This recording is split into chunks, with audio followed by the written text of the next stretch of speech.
আমার অনু ভাই, অনু খন্দকার ভাই, সেই ছাত্র জীবন থেকে তার সাথে পরিচয়। যতবার ভাইয়ের কাছে গিয়েছি ভালোবাসা দিয়ে, অনুপ্রেরণা দিয়ে দিনের পথে চলার জন্য সাহস জুগিয়েছেন। এই যে এই মাদ্রাসার সেক্রেটারি আমার স্যার, আলমডাঙ্গা ঐতিহ্যবাহী শিক্ষা প্রতিষ্ঠান আলমডাঙ্গা সরকারি পাইলট হাই স্কুলের প্রধান শিক্ষক, ভালো মানুষ হওয়ার অনুপ্রেরণা তাদের কাছ থেকে পাইছে। আমার স্কুলের প্রধান শিক্ষক ছিলেন বীর মুক্তিযোদ্ধা, দিন কায়েমের অত্যন্ত প্রহরী, জিন্দাদিল হাজ্জে মুজাহিদ সিংহ পুরুষ মাস্টার জহিরুদ্দিন।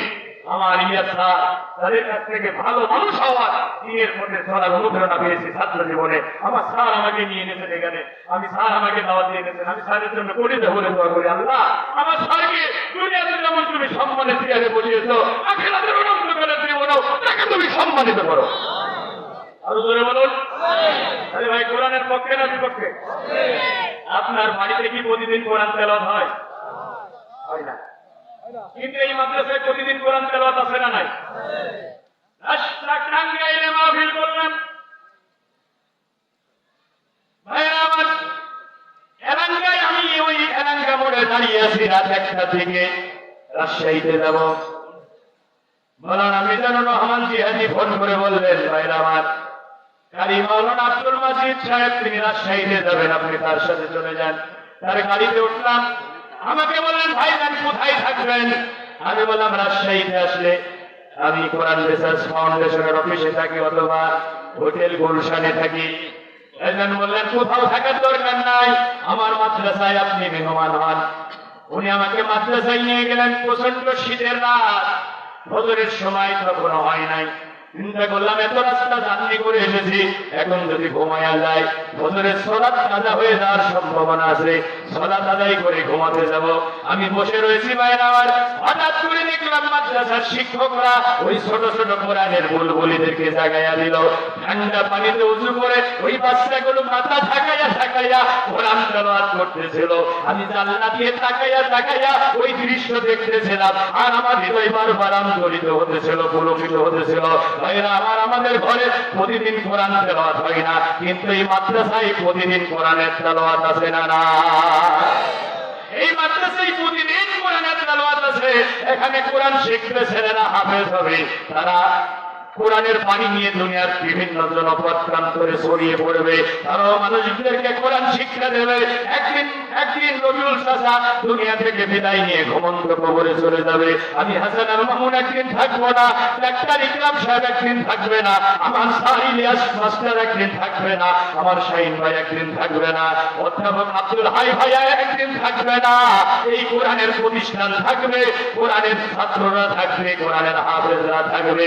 যদি কোরআনের প্রতিষ্ঠানকে ভালোবেসে যদি আপনি কবরে চলে যেতে পারেন, কোরআনকে ভালোবাসতে কোরআনকে বুকে ধারণ করে যদি কবরে যেতে পারেন, ভাইরা আমার, ওই যে কোরআনের প্রতিষ্ঠানকে ভালোবেসেছিলেন, যত ছেলে কোরআন শিখেছে, হাফেজ হয়েছে, আপনি কবরে শুয়ে সওয়াবের হাদিয়া পেতেই থাকবেন। একটু জোরে বলা যাবে কি সুবহানাল্লাহ? আমার ভাইরা, এই মাহফিল বাস্তবায়নের জন্য অনেক টাকা খরচ হয়েছে। এই প্রতিষ্ঠান পরিচালনা করতে গিয়ে অনেক খরচ হয়। এটা কি আকাশ থেকে নাজিল হবে ভাইরা আমার?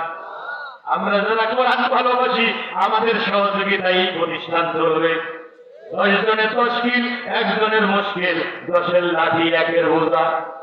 ও আমার ভাইরা, আলমডাঙ্গার ভাইরা, মা বেঁচে থাকলে ঈদুল আজহায় একটা শাড়ি কিনে দেওয়া লাগতো, বাবা বেঁচে থাকলে একটা পাঞ্জাবি দেওয়া লাগতো। মা চলে গেছে, শাড়ি কিনা লাগে না, ওষুধ কিনা লাগে না, বাবা চলে গেছে, পাঞ্জাবি কিনা লাগে না, বাবার চা খাওয়ার টাকা দিয়া লাগে না। ও মাহারা সন্তান, ও বাবা হারা সন্তান, এই কোরআনের জান্নাতি মাহফিলে বসে যদি বাবার কথা মনে পড়ে যায়, মার কথা মনে পড়ে যায়, আমি একজন আল্লাহর বান্দা দেখতে চাই, মার জন্য বাবার জন্য 10,000 টাকা কোরআনের মাহফিলে দেবেন, কোরআনের এই প্রতিষ্ঠানে দেবেন। একদিন আমরা কেউ থাকবো না, কোরআনের প্রতিষ্ঠান মাথা উঁচু করে থাকবে। আপনি কবরে শুয়ে সওয়াবের হাদিয়া পেতে থাকবেন। একজন আল্লাহর বান্দা বলবেন, ভাইজান আপনি মুসাফির মানুষ, আপনি দোয়া করবেন, বন্ধুকে ট্যাগারে টিপ দিলে গুলি যেমন ফেরত যায় না, মুসাফিরের দোয়া আল্লাহ ফিরিয়ে দেবেন না। প্রধান মুফাসসির মুসাফির অবস্থায় হালতে আছে, আমিও মুসাফির হালতে আপনাদের মাঝে এসেছি। ভাইরা আমার কলিজা ভরে দোয়া করব। একজন আল্লাহর বান্দা বলবেন বাম দিক থেকে ডান দিক থেকে, এত সম্মানিত মানুষ এখানে আছেন, কত টাকা তো কত জায়গায় খরচ হয়ে যায়। আল্লাহর কোরআনের প্রতিষ্ঠানে 10,000 টাকা নগদে অথবা বাকিতে দেবেন, যে এখন তো আমার কাছে প্রস্তুতি নাই, আগামীকাল দিয়ে দেব। একজন আল্লাহর বান্দা সর্বপ্রথমে হাত দেবেন। আল্লাহর কোরআনকে ভালোবেসে কোরআন হাসরের ময়দানে হয় শাফায়াত করবে, না হয় আপনার বিরুদ্ধে মামলা করবে। কোরআনের শাফায়াত পাওয়ার আশা নিয়ে, বুকে বড় আশা নিয়ে, মার জন্য, বাবার জন্য, অথবা স্ত্রী সন্তানের জন্য, অথবা নিজের জন্য 10,000 টাকা দেবেন, বাম দিক থেকে অথবা ডান দিক থেকে। একজন আল্লাহর বান্দা একটু হাত উঁচু করবেন। কেউ নাই ভাই? কেউ দেওয়ার মতো নাই?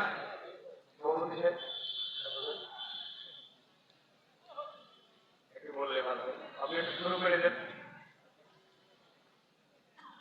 কত দেবেন আপনি একটু বলেন? 2,000।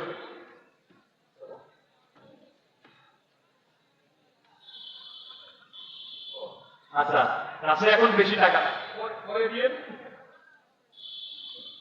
এখন কত বলুন? আচ্ছা, সভাপতি সাহেব উদ্বোধন করে দিচ্ছেন, উনি নগদে 1,000 টাকা। জোরে সরে তাকিয়ে দেন তো, লিল্লাহে তাকবীর, লিল্লাহে তাকবীর। আজকের মাহফিলের সুযোগ্য সভাপতি, বিশিষ্ট ব্যাংক কর্মকর্তা, বয়োজ্যেষ্ঠ বয়োবৃদ্ধ জ্ঞান বৃদ্ধ, মুখের দাড়িগুলো থেকে সাদা হয়ে গেছে, এই কোরআনের প্রতিষ্ঠানকে হৃদয় দিয়ে ভালোবাসেন। আমার চাচা যান 1,000 টাকা নগদে দিয়েছেন। আল্লাহ তুমি সাক্ষী, আল্লাহুম্মা শাহাদ, আল্লাহুম্মা শাহাদ। আল্লাহ তুমি সাক্ষী, তোমার গোলামের দানকে কবুল করে নাও, তার মা বাবাকে মাফ করে দাও, তার গোটা পরিবারকে রহমতের চাদরে ঢেকে রাখো। আমরা বলছি আল্লাহুম্মা আমিন। দানকারীর মাতা পিতা